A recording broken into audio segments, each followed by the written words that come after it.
बिहार के इब्राहिमपुर गांव में, जहां गलियां कीचड़ से भरी हैं और आसमान से पानी की बौछारें नहीं बल्कि मुश्किलें बरस रही हैं। लगातार तीसरे दिन भी बारिश जारी है। छोटी छोटी मिट्टी की झोपड़ियों की छतें टपक रही हैं और इसी टपकती छत के नीचे एक झोपड़ी से मां की कराह और बहनों के रोने की आवाज आ रही है। इस झोपड़ी में शांति देवी नाम की एक मां बीमार पड़ी हैं। उनकी सांसें तेज चल रही हैं और उनकी बड़ी बेटी मोनिका उनके सिर पर गीला कपड़ा रख रही है। माँ, आप थोड़ा ऊपर बैठ जाइए। पानी तो छत से टपक रहा है, लेकिन मैं आपको अपनी गोद में उठा लूंगी। आप बस मेरा हाथ पकड़ लीजिए। बेटी मोनिका, मुझे लगता है इस बारिश में ही मेरी सांसें निकल जाएंगी, पर मुझे तुम्हारी चिंता है। तुम्हारी उम्र हो गई, पर इस घर में दिया सलाई जलाने वाला कोई नहीं आया। दीदी, माँ, पूरा कमरा पानी से भर गया है। हमारी किताबें गीली हो रही हैं। हम कहाँ जाएंगे? भैया कहाँ हैं?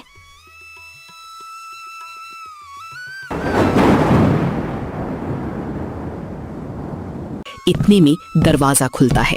गीला रेनकोट पहने, ठेला उठाए रविशंकर अंदर आता है।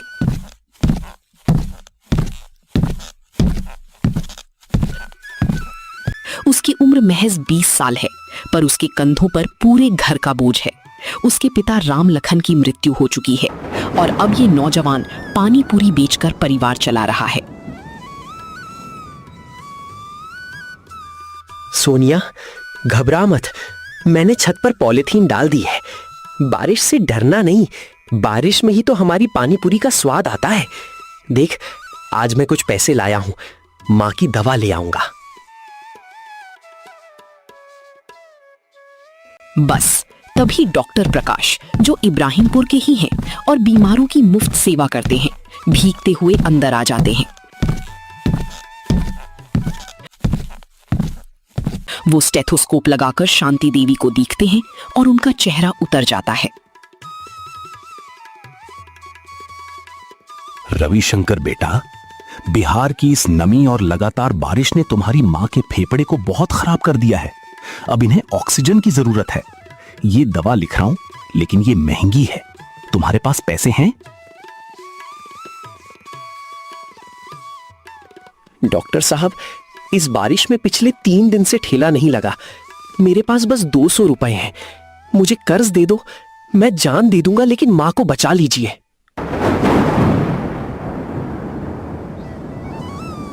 डॉक्टर साहब, ये माँ की दी हुई बालियां हैं। आप रख लीजिए, इन्हें बेचकर दवा ले लीजिए। नहीं बेटी, मैं फीस नहीं लूंगा। लेकिन रविशंकर सुन, यहां इब्राहिमपुर में बारिश में ठेला नहीं चलेगा। तुम सुखपुरा जाओ, जहां पक्के स्टॉल हैं, वहां रोज कमाई होगी। जाओ, मां की जान बचाओ। रविशंकर ने खिड़की से बाहर बारिश को देखा। उसकी आंखों में पानी था, पर वो रोया नहीं। उसने अपनी मुट्ठियां भींच लीं और ठान लिया, चाहे बिहार का ये आसमान कितना भी गरजे, उसे अपनी मां और बहनों को बचाना है।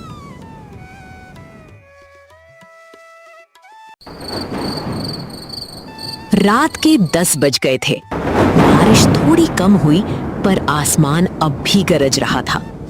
शांति देवी ने अपने तीनों बच्चों को चारपाई के पास बिठाया और अपनी आखिरी इच्छा जताई।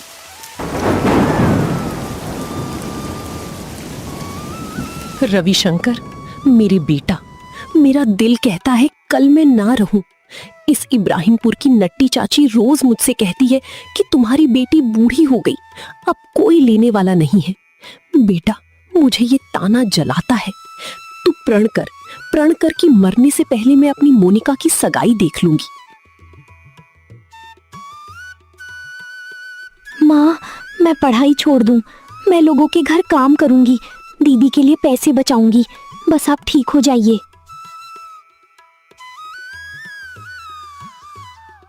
सोनिया, तू चुप रह।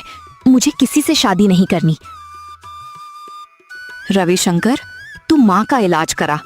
माँ से बड़ा कुछ नहीं। मैं किसी के सामने हाथ नहीं फैलाऊंगी। माँ सुनो, इस इब्राहिमपुर के आसमान में जितनी बूंदें हैं मैं उतनी बार दोहराता हूं। मैं दीदी की शादी धूमधाम से करूंगा। मेरे पिता राम लखन ने मुझे पानीपुरी का राज सिखाया है और वो राज मुझे अमीर बना देगा। आप बस एक हफ्ता और जिए रहिए। रविशंकर की नजर बारिश की बूंदों के पीछे बीते दिनों में चली गई। उसे याद आया जब उसके पिता जीवित थे और उसे बारिश में ही पानी पूरी बनाना सिखाते थे।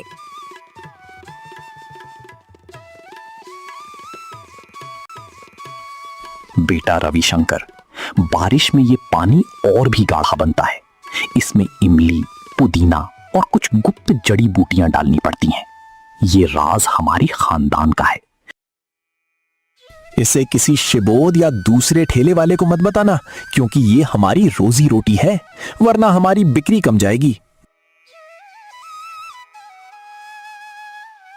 लेकिन एक दिन उसी बारिश में पिता राम लखन की सड़क दुर्घटना में मृत्यु हो गई।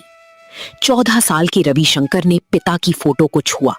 उसने अपने आंसू पी गए और ठेला उठा लिया। बाबूजी, आपका दिया हुआ राज अब मेरे काम आएगा। मैं जरूर कुछ करके दिखाऊंगा।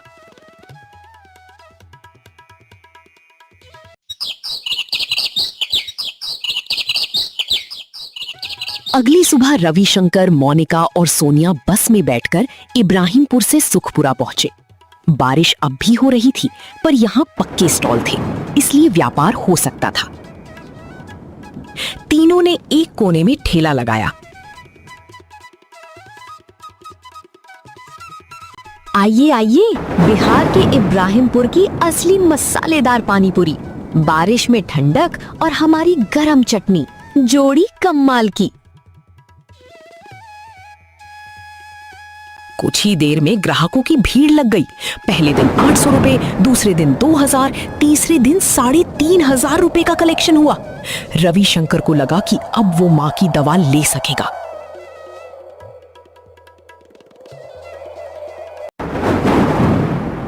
लेकिन इसी बीच एक भारी भरकम आदमी सिर पर काली छतरी लिए अपने 2 आदमियों के साथ वहां आ खड़ा हुआ। ये था सुखपुरा का बड़ा ठेला वाला शिबोध।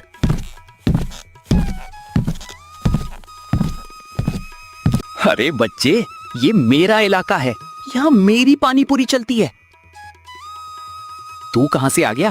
तेरा पानी कितना गाढ़ा है, बता। ये इब्राहिमपुर की कोई रेसिपी है? मुझे बता दे, वरना देख रहा है बारिश हो रही है, कल इसी बारिश में तेरा ठेला गायब हो जाएगा। शिबोध भाई, बाजार सबके लिए खुला है। ग्राहक जिसे पसंद करे वो खाए। मैं आपकी रोजी नहीं छीन रहा, मैं तो अपनी मां की दवा के लिए कमा रहा हूं। शिबोध जी, हमें मत डराइए। हम गरीब हैं, पर हम दब्बू नहीं हैं। अच्छा, तू तो बहादुर निकली। ठीक है, कल का इंतजार कर, मैं तुझे इस बारिश में धूल चटाऊंगा। रविशंकर अकेला खड़ा था। बारिश उसके चेहरे पर पड़ रही थी।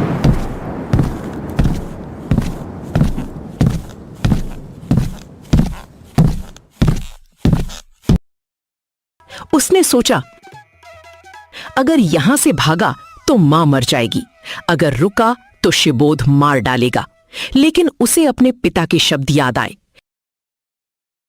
बारिश में पानी पूरी बनाना आता है तो दुनिया की कोई बारिश तुझे डरा नहीं सकती। उसने ठान लिया, मैं रुकूंगा।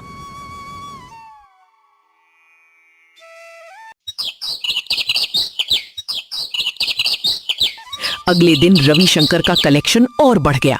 ये देखकर शिबोध की जलन और बढ़ गई। लेकिन रविशंकर अकेला नहीं था।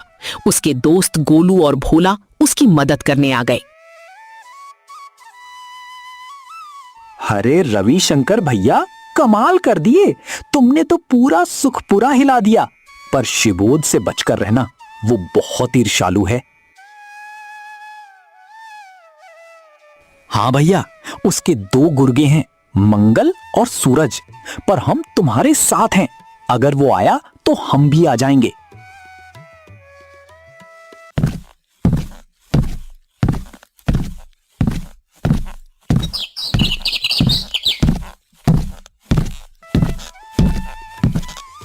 इतने में चाचा प्रेमचंद, जो किराने की दुकान चलाते हैं और जिनसे रविशंकर ने कर्ज लिया था, बारिश में छाता लेकर आ गए।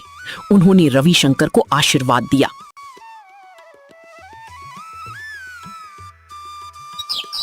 बेटा रविशंकर, मैंने देखा तुम कितनी मेहनत करते हो। शिबोध बड़ा गुंडा है, पर बारिश में जो डूबता है वो शिबोध है, तुम नहीं। तुम्हारी ईमानदारी तुम्हें बचाएगी।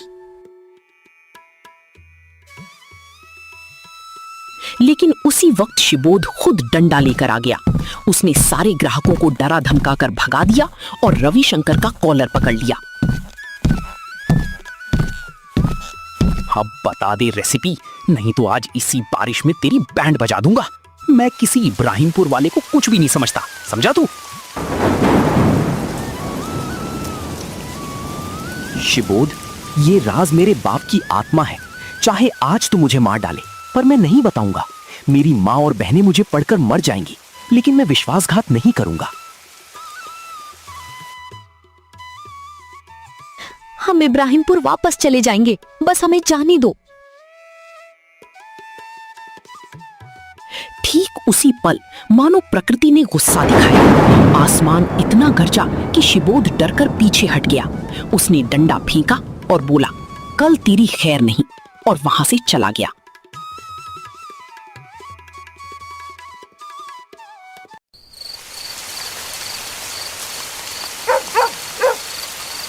रात के 9 बज गए थे। बारिश इतनी तेज थी कि सुखपुरा का पूरा बाजार सूना पड़ा था। रविशंकर अपना ठेला ढक रहा था, तभी दूर से एक लाल बत्ती वाली जीप की आवाज आई।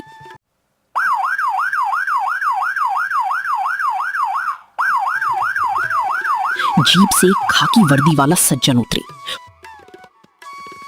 वो पूरी तरह भीग चुके थे। उनकी मूंछों पर पानी की बूंदें थीं। ये थे इंस्पेक्टर विक्रम सिंह। वो बहुत उदास लग रहे थे।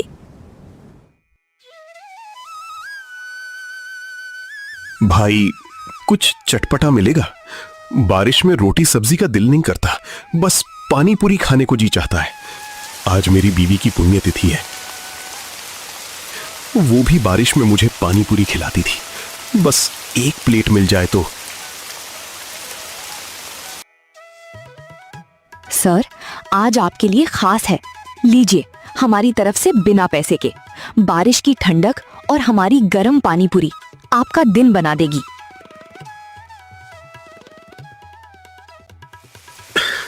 कमाल, बिहार के इब्राहिमपुर की ये पानी पूरी तो स्वर्ग है। भाई, मैं रोज यहां नाश्ता करूंगा। पर तुम इतनी रात को सामान क्यों बांध रहे हो? बारिश में तो रात को और मजा आता है। सर, मैं कल से यहाँ नहीं आऊंगा। यहाँ के ठेले वाले शिबोध ने मुझे धमकी दी है। वो मेरी पानी पूरी की रेसिपी लेना चाहता है, नहीं तो जान से मारने की बात कहता है। मेरी माँ बीमार है, मैं डर गया हूँ। क्या? शिबोध? वही जिसकी शिकायतें महीनों से थाने में पड़ी हैं। अब तो पक्का पकड़ूंगा। सुन, कल सुबह 8 बजे तुम अपना ठेला यहां लगाना, मैं खुद आऊंगा। और शिबोध से बोल देना, अब इस बारिश में उसकी बरकत खत्म हुई, रविशंकर की बरकत शुरू हुई। इंस्पेक्टर विक्रम ने मोनिका को बताया कि उनकी पत्नी की मृत्यु एक बरसाती रात में सड़क दुर्घटना में हो गई थी। तब से वो बारिश से डरते थे, लेकिन मोनिका की मेहनत और पानी पूरी के स्वाद ने उन्हें सिखाया कि बारिश में अच्छाई भी होती है। अगली सुबह ठीक 8 बजे रविशंकर ने ठेला लगाया। शिबोध अपने गुर्गों के साथ आया और ठेला उठाने लगा।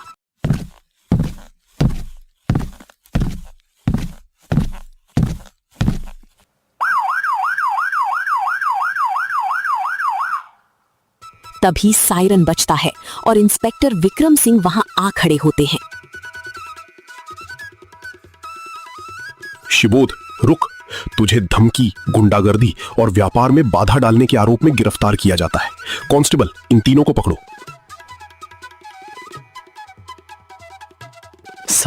सर, मुझसे गलती हो गई। मैं अब रविशंकर से कुछ नहीं कहूंगा। मुझे छोड़ दो।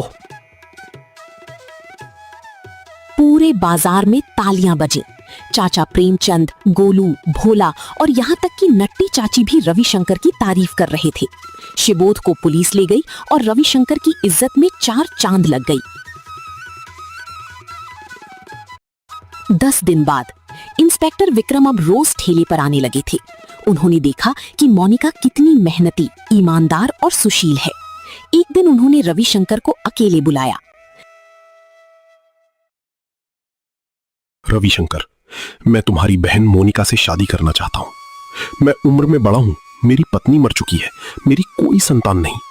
मैं मोनिका को दुनिया की सबसे खुशहाल औरत बनाऊंगा। तुम क्या कहते हो? सर, आप पुलिस हैं, हम गरीब पानीपुरी वाले। समाज क्या कहेगा? लोग कहेंगे मोनिका ने आपको फंसा लिया। समाज का ताना मुझे भी सहना पड़ेगा, लेकिन मोनिका की एक मुस्कान के लिए मैं पूरे इब्राहिमपुर से लड़ूंगा। बस तुम मां से बात करो। रविशंकर इब्राहिमपुर लौटा। उसने अपनी माँ और नट्टी चाची के सामने बात रखी। माँ शांति देवी ऐसी खड़ी हो गई जैसे बारिश रुक गई हो। क्या इंस्पेक्टर साहब, जिन्होंने शिबोध को जेल भेजा? मोनिका बेटी, तेरी मर्जी क्या है? माँ, वो रोज मुझे मैडम कहते हैं। मुझे उन पर भरोसा है और मैं उन्हें बहुत पसंद करती हूँ और मैं अब उनके बिना नहीं रह सकती।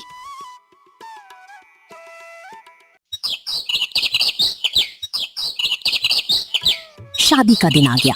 इब्राहिमपुर के प्राचीन मंदिर में सारी तैयारियां थीं। बाहर मूसलाधार बारिश हो रही थी, पर अंदर रोशनी जल रही थी। पंडित शुक्ला ने मुहूर्त निकाला। आज का मुहूर्त बहुत शुभ है। बारिश के बावजूद 7 फेरे पूरे होंगे और संकट टल जाएंगे। दूल्हा दुल्हन तैयार हो जाएं। इंस्पेक्टर विक्रम सिंह ने सफेद शेरवानी पहनी थी और मोनिका लाल लहंगे में कमाल की लग रही थी। जयमाला हुई। जैसे ही विक्रम ने मोनिका की मांग में सिंदूर भरा, मंदिर के बाहर बिजली चमकी और फिर जैसे जादू हो गया हो, बारिश एकदम रुक गई। बादलों को चीरकर सूरज की सुनहरी किरण मंदिर के गर्भगृह में आकर दूल्हा दुल्हन पर पड़ी। पूरे मंदिर में रोशनी फैल गई। रविशंकर बेटा, देख, मेरी मोनिका की मांग सिंदूर से भर गई। मेरी सांसें अब शांति से निकलेंगी। तूने माँ की इच्छा पूरी कर दी। माँ, ये सिर्फ मेरी मेहनत नहीं है, ये बारिश की बरकत है और इंस्पेक्टर साहब की ईमानदारी है। शादी के 3 दिन बाद पूरे इब्राहिमपुर में बस एक ही चर्चा, शांति देवी का दामाद पुलिस इंस्पेक्टर है। अरे, मोनिका का पति पुलिस वाला? क्या बात है! हाँ बेटा, जिस घर को कोई पूछता नहीं, आज उसके दामाद साहब इंस्पेक्टर है। अब रविशंकर दूसरे गांव क्यों जाए? हमारे यहां ही ठेला लगाए। इंस्पेक्टर विक्रम को अपनी सास की तरफ नजर पड़ी तो वो बहुत ज्यादा दुखी हो गए। जो खाट पर लेटी हुई लगातार खांस रही थीं, तो उनका चेहरा उतर गया। बारिश की नमी ने उनकी बीमारी को और बढ़ा दिया था। विक्रम ने मोनिका से कुछ पूछा। मोनिका, देखो तो मां को खांसी बंद ही नहीं हो रही। बारिश की नमी ने उन्हें और बीमार कर दिया है। हाँ विक्रम, मुझे बहुत डर लग रहा है। यहाँ के डॉक्टर तो हाथ खड़े कर रहे हैं, कहते हैं फेफड़ों में बहुत इन्फेक्शन है। सुनो, मैंने फैसला कर लिया है। अब हम माँ को यहाँ नहीं रख सकते। मैं माँ को मुंबई ले जाऊंगा। खर्च की कोई चिंता मत करो, मेरी तनख्वाह है, मेरे पास थोड़ी बचत है और जरूरत पड़ी तो मेरे दोस्त हैं मुंबई में। माँ की जान से बड़ा कुछ नहीं है मोनिका, मैं तुम्हें बता रहा हूं, मैं इंतजार नहीं कर सकता। जीजा, आप तो देवता हैं मेरे लिए। मैं आपका कर्ज कैसे उतारूंगा? आपने माँ की दवा की फिक्र कर ली, मोनिका दीदी को जीवन दिया और अब उसी रात जैसे ही विक्रम ने मुंबई जाने का फैसला सुनाया, पूरे घर में हलचल मच गई। मोनिका, रविशंकर और सोनिया माँ के लिए कपड़े, दवाइयाँ और जरूरी सामान पैक करने में जुट गए। माँ खाट पर लेटी लेटी सबको देख रही थीं। उनकी आंखों में उम्मीद और आशंका दोनों थीं। रविशंकर, सोनिया, हम जा रहे हैं, तुम लोग चिंता मत करना, माँ अब जल्दी ठीक होंगी। रवि, अपना काम संभालना और सोनिया का ख्याल रखना। जीजा, आप बस माँ को ठीक करके लौट आइए। ये ठेला और सोनिया सब मेरे जिम्मे है। दीदी, तू बस माँ का ध्यान रखना। विक्रम ने गाड़ी को स्टार्ट किया और धीरे धीरे गाड़ी इब्राहिमपुर की उसी कीचड़ वाली सड़क से निकली जहां कभी बारिश में मुश्किलें थीं। कार के पीछे खड़े रविशंकर, सोनिया और कुछ पड़ोसी देखते रह गए जब तक कि वो गाड़ी धुंधले रास्ते में पूरी तरह गायब नहीं हो गई। सबकी आंखों में उम्मीद और दुआएं थीं। जब से रविशंकर के परिवार में विक्रम शामिल हुए, तब से मानो उनके परिवार की किस्मत ही पलट गई हो।